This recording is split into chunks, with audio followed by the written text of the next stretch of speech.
Obrigado. Eu é que agradeço o convite para aqui estar e começar por dizer ao Lionel e à equipe do Lionel que eu estava a assistir à tua intervenção e lembrei-me de um extraordinário europeu, um grande filósofo, cientista, professor e politólogo, o Georg Steiner. O Georg Steiner é um autor que temos que ter em casa, tá? Que tem que estar na mesa de cabeceira, não é? Como Arendt, o Karl Popper. Mas o Steiner, eu dizia aqui nas minhas aulas, onde fui professor de 18 anos, que é um autor de mesa de cabeceira, um grande europeu. Tem um livrinho pequenininho, um dos que está na PAI à venda, chamado A Ideia da Europa, custa 5 euros, mas é uma grande conferência do Steiner. E porquê é que me lembrei dele? Porque o Steiner um dia, na Gulbenkian, auditórios cheios, corredores cheios, pessoas no chão, disse uma coisa sobre Portugal muito interessante. Temos um país fantástico, fabuloso, elogiou imenso a geografia, os dizeres, a gastronomia de Portugal, mas depois disse uma coisa dramática, mas verdadeira, que nós, os portugueses, temos uma paixão cega e violenta sobre a opinião, apaixonamos pela opinião. Basta ver a quantidade de programas de debate que há na televisão sobre a opinião desportiva, por exemplo. E temos ódio à ciência. E ele depois explicava porquê e desconstruiu, do ponto de vista psicológico, porque é que odiamos a ciência e porque é que temos paixão pela opinião. E nós verificamos muito a opinião sobre as coisas. E a opinião tem preconceito, tem ideologia. Nós partimos para a observação das coisas preconceituados, incapazes de estar treinados para observar a realidade. Ora, este trabalho da equipe, este projeto de investigação, é um enorme aplauso à chegada da ciência a uma mesa de observação. Portanto, isto é um primeiro esforço científico que eu, curiosamente, há 20 anos escrevi a dizer que ia acontecer. Nós, quando fazemos coisas, temos que ter a noção de que vamos ser lidos, observados, testados e verificados. Não sabemos é quando, mas vai ser em teses de doutoramento, em teses de mestrado, em equipes de investigação, em projetos de investigação. A realidade um dia vai ser observada. E depois há a desconstrução de uns mitos e a realidade emerge com outro sublinhado. E isto é muito importante. Eu achava graça, o Lionel depois esteve ali no café a dizer-me isto, um dos mitos que existe muito em Sintra, naquela opinião, coitados, uma coisa, ouve-se muita asneira e muitas coisas desengraçadas, é de que o plano diretor de Sintra, em vigor, provocou um enorme crescimento ao conceito de Sintra. O grande responsável é o plano diretor em vigor. E, curiosamente, esta primeira observação da abordagem aos números indicam ao contrário. O plano diretor municipal foi o primeiro instrumento de contenção séria, até de ruptura, sobre um determinado, mas também não tinha muito por onde ser diferente. Nós, quando iniciámos o processo de elaboração do Plano Diretor Municipal de Sintra, que está em vigor, no primeiro relatório que chamámos a isso o dossiê zero, porque era a partir daquele zero que se começava a construir números ou inteligência, nós tínhamos 42 mil fogos não construídos, mas existentes na cidade existente, traduzida em alvarás de loteamento. Na década de 80, a equipe do Lionel Fadigas identificou 29 mil, mas havia década de 70, por exemplo, a Tapada das Mercês é um alvará de 1978, e havia a década de 70, e até algumas escrituras de urbanização dos anos 60 e que não estavam concluídas em matéria de discussão. Quando iniciámos os primeiros momentos da Sinfonia PDM, existiam 42 mil fogos por construir, mas licenciados. E numa leitura, numa conteca feita na altura, reportada ainda a contos, mas hoje traduzida em euros, a haver indemnização, o dever de indemnização decorrente atingiu 2.300 milhões de euros, a números de hoje. Bom, mas adiante. Portanto, isto é sempre de aplaudir. e de estimular à persistência, porque nós também temos este problema, emerge um apontamento científico e depois podemos passar 1 ou 2 décadas sem existir outro momento ou outra notícia de investigação sobre as coisas. Portanto, este projeto é um projeto que devia ter consistência no tempo, persistência no tempo, consistência e persistência, que é um valor que nos falta.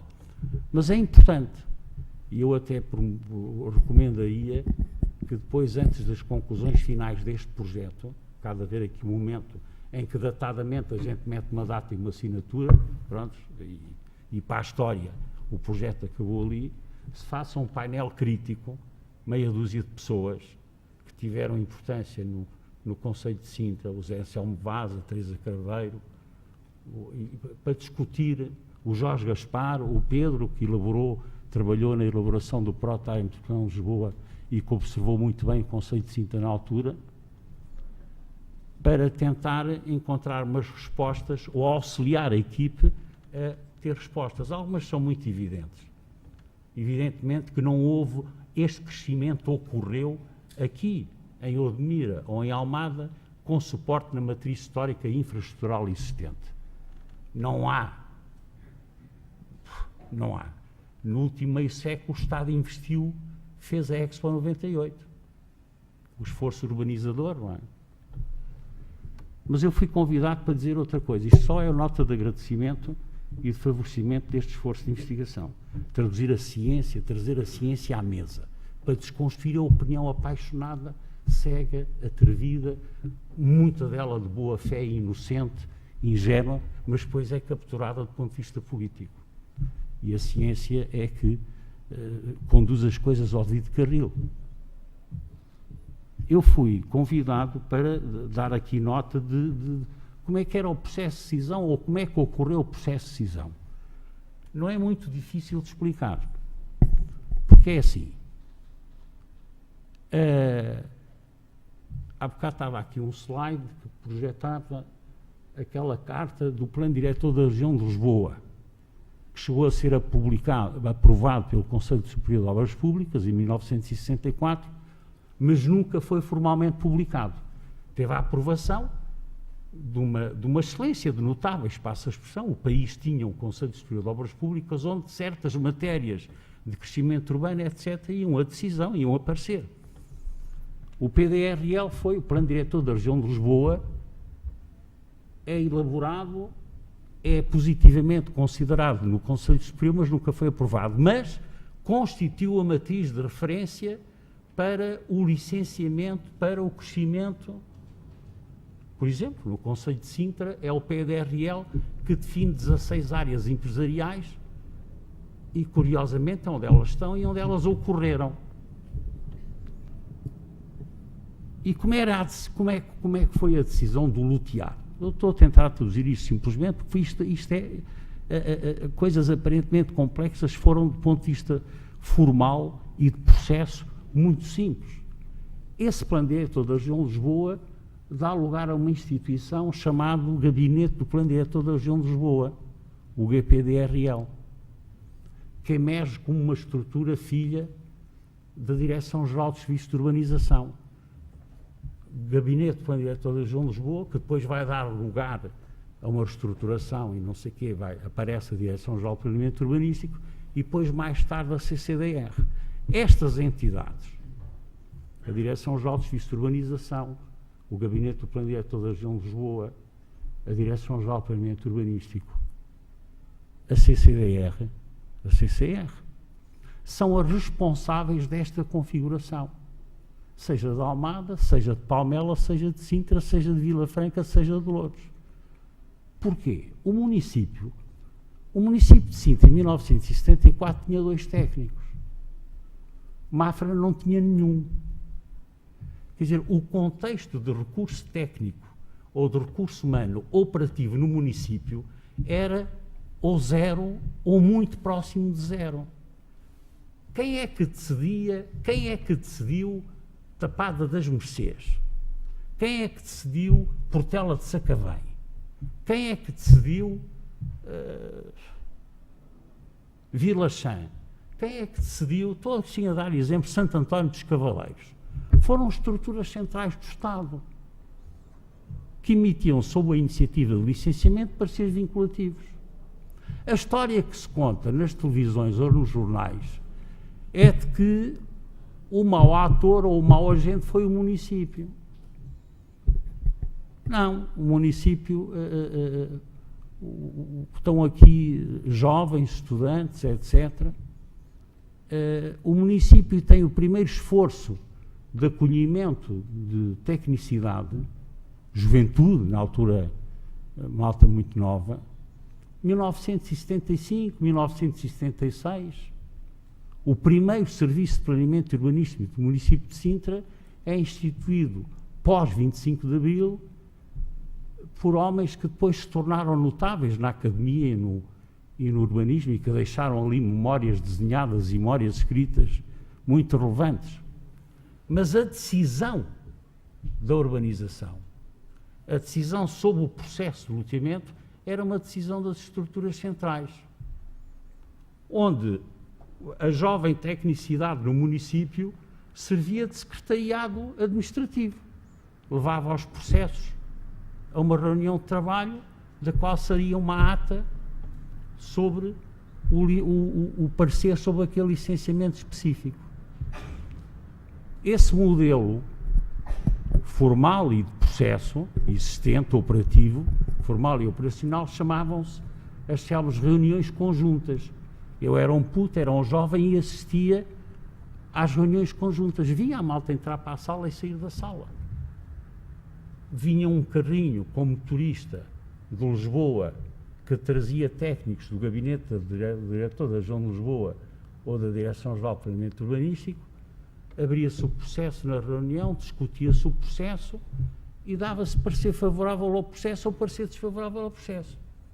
Aquela ata depois ia ser homologada pelo Sr. Subdiretor-Geral ou o Sr. Diretor-Geral. E se a gente for à procura dos processos de loteamento, dos parceiros das entidades, lá estão as assinaturas do Bonito, do Celestino da Costa, de tal a dizer que sim com a cabeça. Eram 6 ou 7 ou 8, contavam-se pelos dedos de duas mãos. Os técnicos na administração central comandaram e conduziram a operacionalização da urbanização na área metropolitana de Lisboa e que a configuraram. E que é pena, porque nós temos paixão pela opinião e ódio à ciência, é pena que essa malta nem sequer tenha sido convocada para uma tradição de memória gravada. Como se fala, falar com o Niemeyer, falar com a RTP Memória, quer dizer, falar com os velhos vivos é de uma enormíssima importância. A Faculdade de Arquitetura, por exemplo, podia ter um projeto de ir à caça dos que ainda estão vivos, caça no bom sentido, e gravar, entrevistar o Taveira, o Trofa Real. Esses gajos têm histórias para contar. O Peneda, o Zé Tudela, nem sei se já morreu o Tudela. O Tudela não morreu, tem que ser gravado. Porque essa história, eu digo há muitos anos, a história da cidade não é a história que nós compramos nas livrarias, nos bons livros, nos livros com um ar engraçado.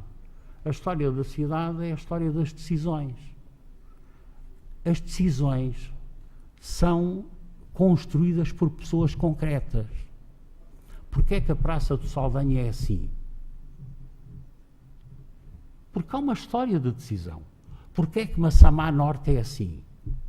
Porquê é que as urbanizações, o Pimenta e Rendeiro, foram licenciadas, aprovadas e são assim? Foram decididas por pessoas.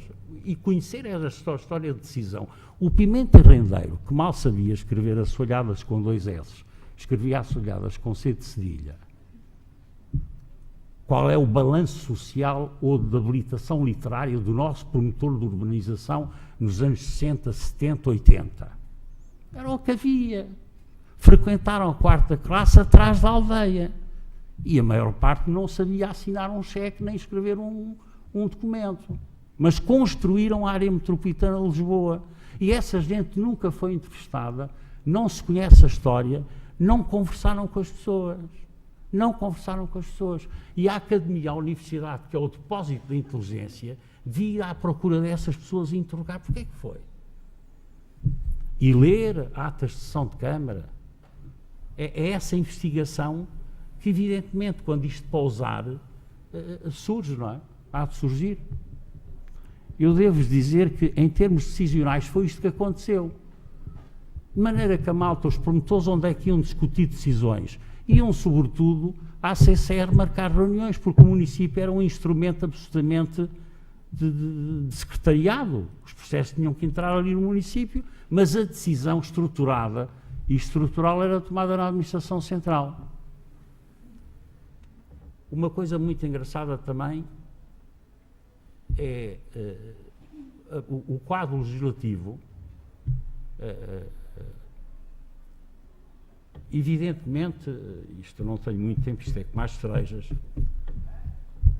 Portugal tem 4 ou 5 momentos decisivos para compreender a economia e a sociedade no último meio século. O Lionel falou de um, há bocado, elementos estruturais para perceber o que aconteceu a Portugal, ou ao nosso território, ou ao nosso sistema urbano, à nossa economia. Primeiro, a integração na EFTA. A integração na EFTA vai conduzir Portugal a ter uma década de 60 com taxas de crescimento de PIB, de rendimento nacional e de rendimento das famílias, que nunca mais foi ultrapassado. Nós crescemos a taxas de 11 pontos percentuais, 9 pontos percentuais ao longo de uma década por ano. Hoje, quando se fala em crescimento de 2,4%, batem-se palmas e organizam-se conferências. Aquela década, consequente à integração na EFTA, produziu taxas de crescimento brutais. Por isso é que depois veio dar lugar a 500 mil lotes clandestinos. 500 mil lotes clandestinos. Porque o Estado foi surpreendido, a administração pública, e a malta veio à procura de emprego, beneficiando desta integração, daquilo que se chama, que o Hernani Lopes chamava, e bem, a industrialização tardia de Portugal e tímida. Nós somos um país industrialmente tímido e de industrialização tardia. Mas isso deu aquele salto. População ativa na agricultura, 70%, e de repente vem para os 4% ou 10%. Integração na EFTA.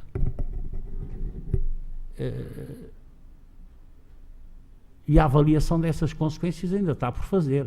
Há uns relatórios da malta das SEDES, mas estudar as consequências sobre o acontecimento, outro grande momento na história portuguesa recente, e que teve, evidentemente, influência com o nosso setor de ciência, de conhecimento, que é o urbanismo, o ordenamento do território, etc., a descolonização. Abril, o advento democrático e a descolonização tiveram um impacto muito significativo no sistema urbano. Era muito interessante saber, por exemplo, porque é que Sintra, claro, Sintra tem aquilo que eu chamo de metropolitano de superfície ao meio. Tem estações, que a malta ainda chama estações de comboio, a malta do passado ainda chama aquilo comboio, não percebe que aquilo é 1 metro de superfície a levar pessoas a casinhas e com uma perspectiva de mobilidade e acessibilidade fabulosa. Numa cidade global, um gajo viver a 20 minutos do centro do Rossio é uma coisa que não existe. Há cidades onde as pessoas levam os canutas, levam 3 horas para chegar ao centro. Portanto, aquilo é 1 metro, como as estações ECAS, que é Luz, Cacém, Massamá, não sei o que, Algueiro Martins, Rio de Ouro, e de baixa densidade, que é outro mito que é preciso desconstruir. Sintra não é um concelho de alta densidade, nem sequer aquele corredor que é Luz Portela. A maior densidade líquida observada naquele corredor é o do Cacém, 104 habitantes por hectare. Está em 18º lugar, excluindo freguesias de Lisboa, no contexto da área metropolitana de Lisboa. Basta passear por Linda a Velha ou por Miraflores para perceber o que é o Cacém ao pé de Miraflores. É um bairro de moradias, só que as moradias são umas em cima das outras. Mas aquilo é de uma densidade muito discreta. Aliás, um dos nossos problemas é sermos pouco densos e pouco compactos. Pouco densos e pouco compactos. E é essa ausência de valor da compacidade, que o Jorge Gaspar fala nisso há 7 ou 8 anos, já no relatório do Plano Diretor de Sintra, em meados dos anos 90, eu escrevia que isto é um problema de compacidade. A malta, se não for compacta, tem custos infraestruturais brutais. Nós temos quase perto de 5 mil quilómetros em redes de águas para ir dar água àquele pateta que vive numa moradia onde pode estar a ocorrer violência doméstica. Isto é uma coisa inacreditável, aquilo que nós favorecemos quando não favorecemos cidade. Dar um exemplo muito simples. Se numa sessão de Câmara de qualquer município português for presente um processo de 300 apartamentos, 300 fogos, em 5 torres, é liminarmente indeferido, deliberação desfavorável, gritos e conferência de imprensa. Isto é especulação imobiliária. 300 fogos em 5 torres. Salvar Sintra do Botão ou salvar Vila Franca do Botão. Mas se esses 300 fogos forem subirem a sessão de Câmara num processo de licenciamento de loteamento de 300 moradias, que é predador de sistemas, isso é aprovado por unanimidade. Porquê?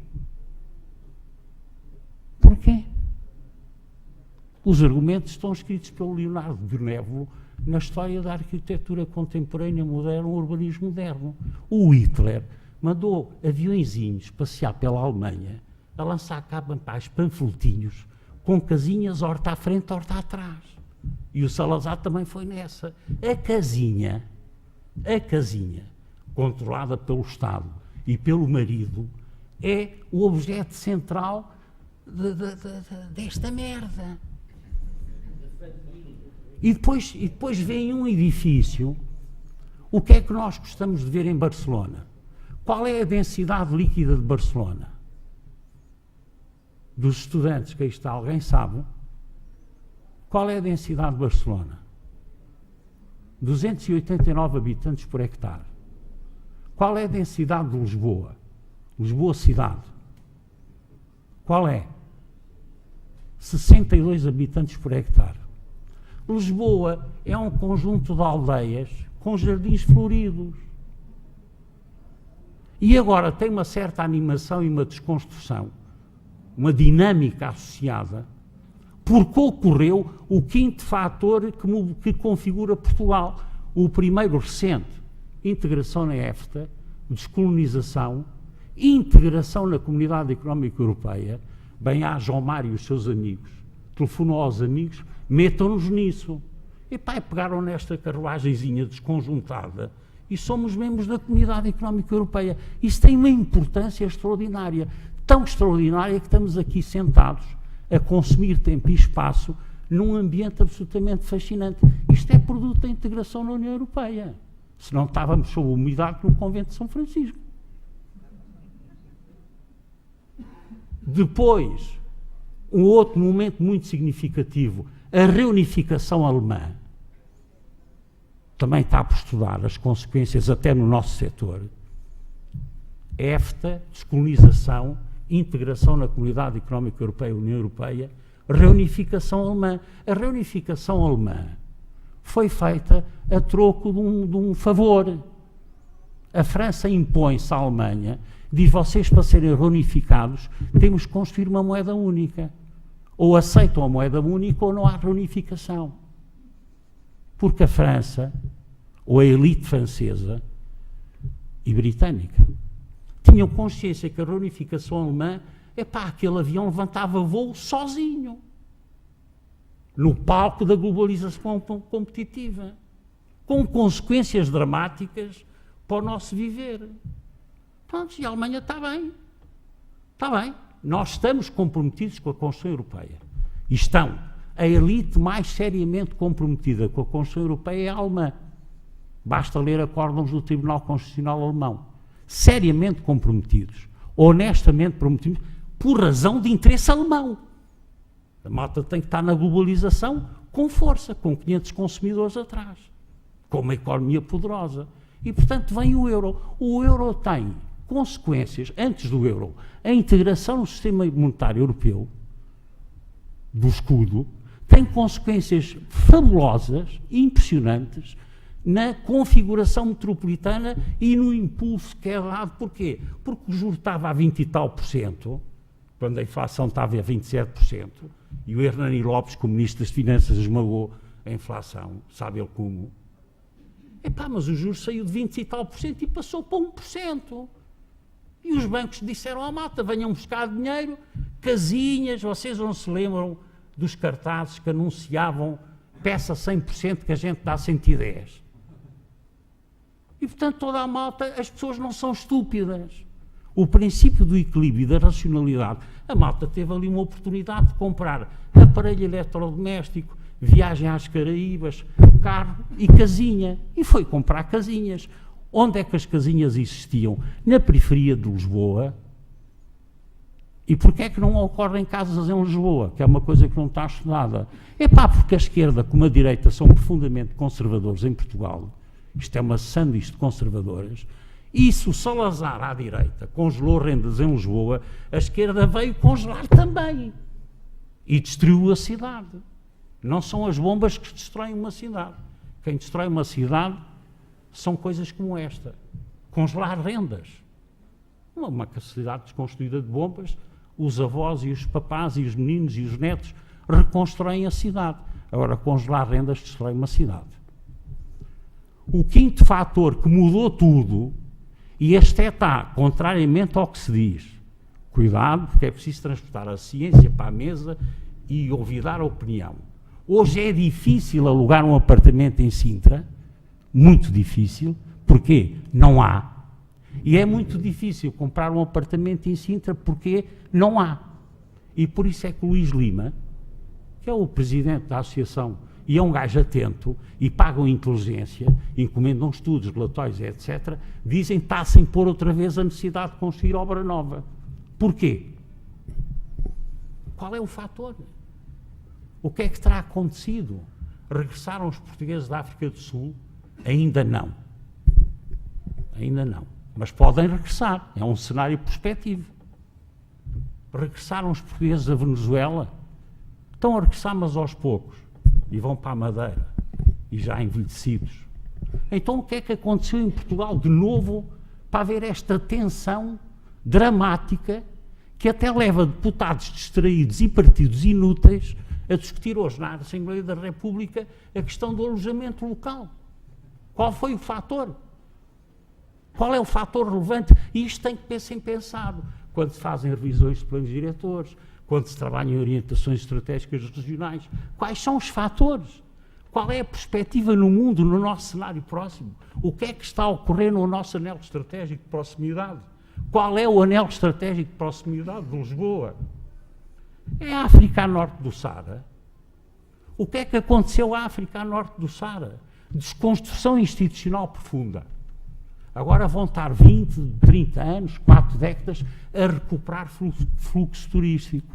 O que é que aconteceu no Médio Oriente? Destruição institucional. Iraque, Síria, destruição institucional é pior que destruir a casa de uma pessoa. Porque construir instituições levam centenas de anos, dezenas de anos. A Turquia, a Croácia, a guerra na Ucrânia, que está a acontecer, que existe hoje. Portanto, estas tretas que aconteceram no anel de referência estratégica europeia, estamos a falar de 1.000 milhões de muçulmanos, e de espaços territoriais magníficos, esses fluxos, o flow de turismo para esses territórios, interrompeu-se. O que é que sobra? A Itália, estou na rua, sou confrontado com refugiados da Líbia. E para a Grécia, jamais. O que é que sobrou no território europeu para o europeu passar férias? Sobrou Espanha e Portugal. E começaram com aquela coisinha dos acordos. Vocês não sei se sabem, mas estas coisas é que comandam configurações. Os Estados pagam às low cost para cá virem.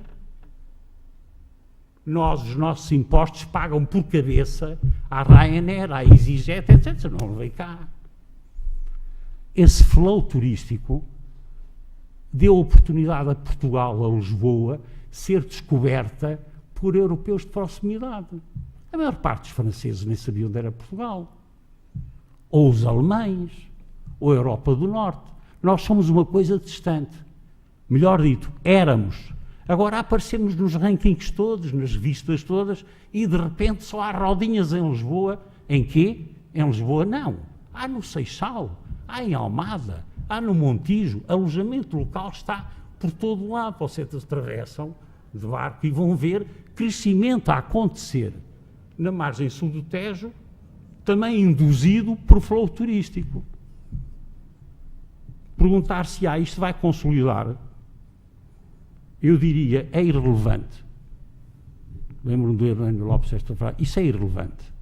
Porque quando eu conheço o gelado, e se gosto do gelado, eu dou a conhecer. Portanto, há muita gente dessa que não só gostou de cá vir, como pensa seriamente em gostar de cá viver.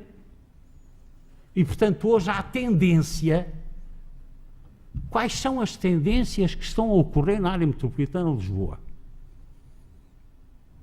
Isso é preciso clarificar isso. A nossa CCDR, a nossa Direção-Geral do Ordenamento do Território, deviam estar a produzir relatórios sobre isso. Porque isso é que devia orientar a revisão dos planos diretores municipais em contexto metropolitano, para dar resposta às boas tendências e corrigir as más tendências. O que é que está a acontecer? Quais são as tendências da próxima década, do próximo quartel? Não há um documento que eu hoje possa ler que anuncie quais são as tendências. Quer dizer, o Estado demitiu-se de perspectiva. O anterior governo e este são governos de gente laxista, inútil e medíocre. Tiveram a coragem de idiotas, de idiotia, de liquidar o Departamento de Perspectiva e de Planeamento que existia no Estado português, onde trabalhava o Félix Ribeiro, o Filipe Duarte Gomes, inteligências notáveis de Portugal. Liquidaram o Departamento de Perspectiva e Planeamento do Estado português, que existia ali na Avenida Dom Carlos I, onde um gajo podia ler uns relatórios decentes. Porque andar a viver de opinião, apaixonada e cega, isso divirte no dia seguinte ou no prolongamento, o que eu assisto. Mas é o meu período de irracionalidade. Sou do Sporting, mas tem um gajo que tem um período de irracionalidade. E isto é muito grave. Muito grave. E então, como é que estão a ocorrer as decisões? Só aqui um parênteses. Vocês não podem imaginar, sobretudo a juventude, o que é que está, e as pessoas de cabelos grisalhos ou brancos que é que estão, o João Carlos, o Pedro Jorge, que eu aqui vejo, a paixão, a intensidade, os debates, a imensa discussão, a produção de decisões a nível absolutamente notável que existiram quando nós elaborámos a primeira geração dos planos diretores municipais. Mas porquê? Porque somos mais inteligentes? Não é um problema de sermos mais ou menos inteligentes. É um problema de que os operadores da administração pública ou das empresas da administração indireta do Estado estavam envolvidas na elaboração dos planos diretores. O chamado Gabinete Novo Ferroviário de Lisboa. Mas que grandes discussões. Mas reestruturou-se a linha de Sintra e impulsou-se as estações. As estações, a propósito dos investimentos, os investimentos na linha ferroviária de Sintra, onde está nos arquivos do Gabinete Novo Ferroviário de Lisboa. Mas essa malta participava na elaboração do Plano Diretor Municipal. A Junta Autónoma de Estradas. Aquelas decisões, a armadura de mobilidade do Conselho de Sintra, que eu agora não vejo discutida. Agora não vejo discutido. Não existe. Eu coordenei o PDM de Sintra, o PDM de Cascais, o PDM de Mafra e presidi e coordenei a Comissão Técnica Intermunicipal Amadora, Oeiras, Cascais e Sintra. E nós, o Serpa, o Quaresma, o Custódio, a Malta, nós desenhámos o sistema de arquitetura rodoferroviária dos 4 concelhos ou dos 5 concelhos. O primeiro PROT é um grande documento de programação e de orientação estratégica à região. Mas esse processo decisional era um processo muito empenhado, muito comprometido e muito apaixonado. Milhares e milhares e milhares de horas em reuniões tensas e intensas, onde se fazia contrato de investimento público. Aquilo que o Coronel há bocado andava à procura, ele andava à procura aqui a ver a correlação que existe entre o que aconteceu e o investimento infraestrutural. Não aconteceu nada disso. O nosso crescimento foi suportado na matriz histórica, evidentemente com 2 ou 3 apontamentos, a ponte 25 de Abril, etc., mas quando se faz a ponte Vasco da Gama já isto tudo estava feito. Ou quando se faz a Crel e a Cril, isto também já estava configurado. Agora, dotar de melhor conforto e de melhor produtividade na economia precisa da via de cintura da área metropolitana, precisa da circular industrial a Pedro Pinheiro, precisa das circulares ao Cacém, precisa da variante da Avenida Albarraque, aquela via que sai da Forte São Julião da Barra, no Concelho de Cascais, e vai até Mafra, e que ao longo do seu traçado só ganha nomes diferentes, a circular Poente ao Cacém, a estruturação da 249-3, que é ali do Tacos Parque, etc. Essa via é para fazer em 17 minutos, marginal, sul de Mafra. Dotar o poente da área metropolitana de Lisboa com sistema que garanta a produtividade na economia, isto é, custo de mercadoria mais barato, e conforto à mobilidade das populações. Isto que foi intensamente discutido, traçado e desenhado, hoje é absolutamente ignorado. Não existe. As revisões dos planos diretores hoje são necessidade de reduzir 10% a área urbanizada. Se eu perguntar porquê, já não sabem responder. Tem que se fazer um correto ordenamento do território. Se eu perguntar o que é que quer dizer correto, não sabem. O que é que quer dizer ordenamento? Também gaguejam. E pior, se perguntar o que é que quer dizer território, também gaguejam. E, portanto, isto tem sintomas graves. Porquê? Desde logo por uma razão maior. Hoje, mais do que no passado, estamos sujeitos a um território de competitividade no mundo impressionante. E os resultados estão à vista. Quando eu leio no jornal que a juventude portuguesa hoje ganha menos do que há 20 anos, eu digo, claro, só quem anda muito desatento é que não percebe. Quando eu leio no jornal, nos bons relatórios, que provavelmente dentro de uma década 1 em cada 4 portugueses trabalha na restauração, claro, também já havia gente a dizer isso há muito tempo. Fazer camas e servir café só serve entre os 15 e os 18 anos para ganhar um dinheirinho para ir uma passeagem, uma viagem a Barcelona ou a Madrid. Mas não sustenta conforto numa sociedade nem numa economia. E isto é muito grave. Como é que isto pode ser invertido? Ou dito de outra maneira, qual é o papel do urbanista nisto? Nós também temos um papel. E esta razão útil de ser, a razão de utilidade da nossa profissão, a ganhar nesta faculdade, que é importante ter consciência. A malta tem que ter consciência qual é a sua razão útil de ser. O que é que eu estou aqui a fazer? O que é que a minha profissão pode contribuir à melhoria da economia e da sociedade? E é isto que tem que ser refletido. Sempre que a ciência vem à mesa, é uma oportunidade de discutir isto. E nós temos que melhorar os sistemas. Nós temos que melhorar os sistemas. Nós temos que voltar ao contrato duro e intenso entre níveis e ao mesmo nível na administração pública. Está ali o João Carlos. Eu não vejo hoje uma reunião, uma comissão técnica intermunicipal. Não existe. Como é que é possível? Como é que é possível? Não existem contratos de planeamento entre a Infraestruturas de Portugal, gabinetes no ferroviário, telecomunicações. Nós devíamos estar a discutir coisas seríssimas. Vou terminar com um exemplo.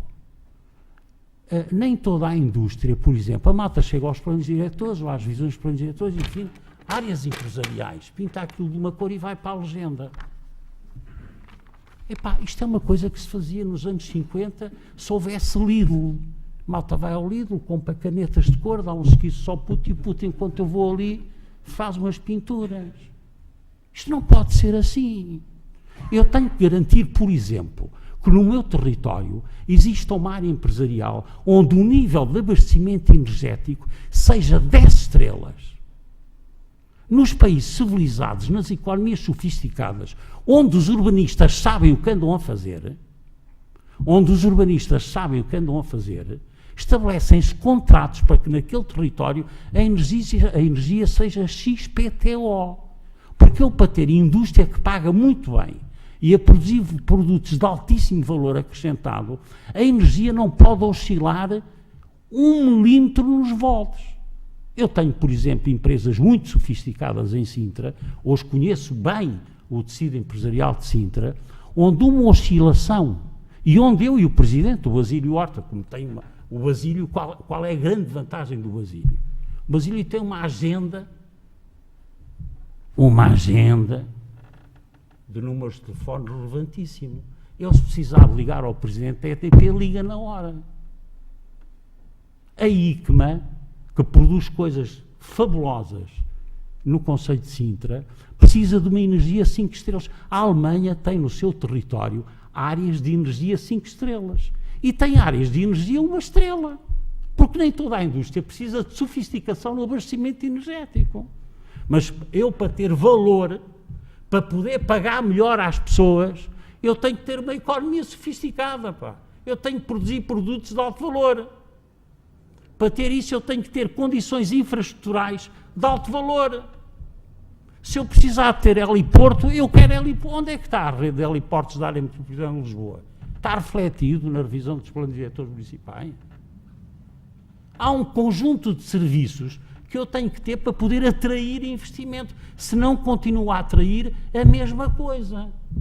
Parqueamento em comércio, a resolver dotações e déficits, os Lidls, os Aldis, etc. Epá, isso é dotar em comércio sistemas urbanos que precisam dessa dotação. Nós chegámos a 2018 com carências de dotação na prestação de serviços mínimos impressionante. Andam aí os alemães a ajudar a malta a fazer o Aldi e o Lidl e não sei o quê, pronto. Epá, mas isso paga salários de não sei o quê. Mínimo.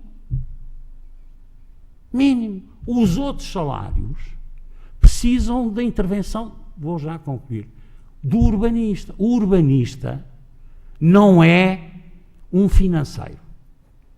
A gente não vai substituir o Mário Centeno, nem os gajos que mandam no euro.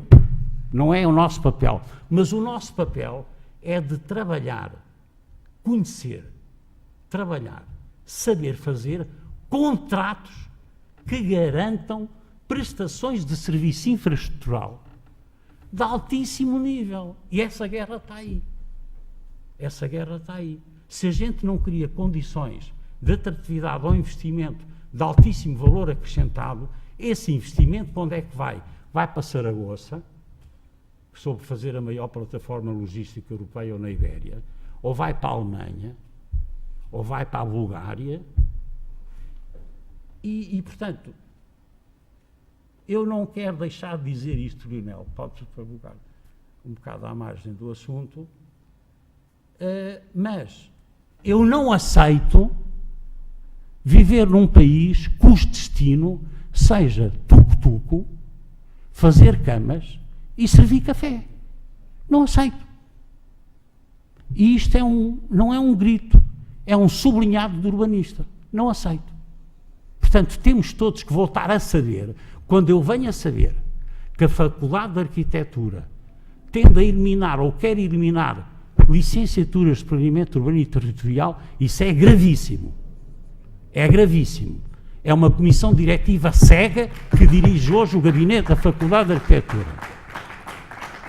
Se eu venho a saber que se liquidam cadeiras ou oportunidade de aprendizagem da administração urbanística, quando o mundo se gera à volta de contrato, como é que é possível estarem a sair arquitetos desta casa que não tratam por tu a lei de bases da política de ordenamento, território e urbanismo?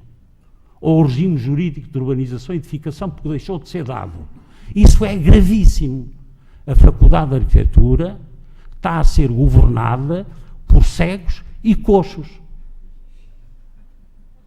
E isso tem que ser confrontado. Agora alguém me paga uma sopinha.